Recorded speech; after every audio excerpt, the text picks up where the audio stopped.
From the national newsroom of the Canadian Press, I'm Lisa Laporte. Canada Post and the Canadian Union of Postal Workers return to the bargaining table today as the latter upholds a ban on overtime work. A lack of federal mediators led to a delay in restarting talks last week. Air Canada says it could take between 7 and 10 days to return to full regular service in the aftermath of a strike by its flight attendants. The airline says the delay is because both aircraft and crew are out of position following the strike that started Saturday and ended Tuesday.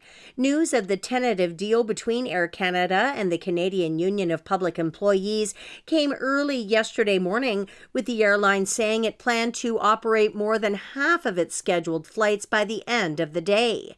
5 members of the Canadian Armed Forces have been suspended, and military police are investigating after a video surfaced showing a group of people giving the Nazi salute. The commander of the Army, Lieutenant General Michael Wright, says he is deeply disturbed and profoundly disappointed by the video's contents, adding that such hateful conduct is completely unacceptable.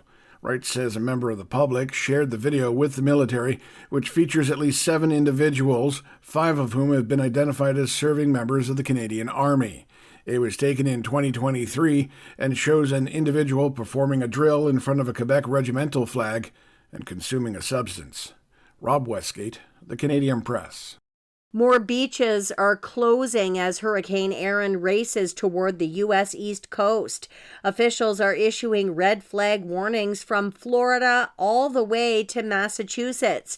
ABC News meteorologist Jeff Smith has the latest. The waves move up the East Coast into the day on Thursday, maybe some 12 to 18-foot breakers affecting, say, eastern Long Island up toward Cape Cod as well.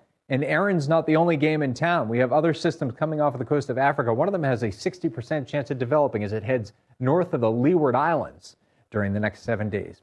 The biggest threat is along the barrier islands of North Carolina's Outer Banks, where evacuations have been ordered.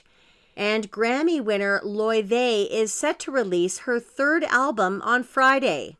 So I propose it's long overdue. When you go to hell, I'll go there with you too. The Icelandic-Chinese artist's album, A Matter of Time, pulls inspiration from country and Icelandic folk music, as well as classical and bossa nova sounds. This is the Canadian Press. In sports, the Toronto Blue Jays beat the Pittsburgh Pirates 7-3 in Major League Baseball action.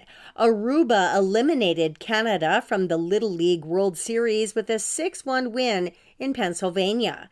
And a 20-year-old jockey is becoming a hot commodity, coming off a win at the King's Plate at Woodbine Racetrack in Toronto. Pietro Moran won the first of 3 races that make up the OLG Canadian Triple Crown. Canadian Press sports reporter Dan Ralph says the win was even sweeter as Moran bested his father David on the track. This was the first win for the Moran family, and I think Pietro has family bragging rights for the time being anyway. Moran and his horse Mancetti will look to take the second jewel of the Triple Crown next month at the Prince of Wales Stakes in Fort Erie, Ontario. From the Canadian Press, I'm Lisa Laporte. Thanks for listening. Don't forget to follow and subscribe. For more of today's top stories, visit thecanadianpressnews.ca.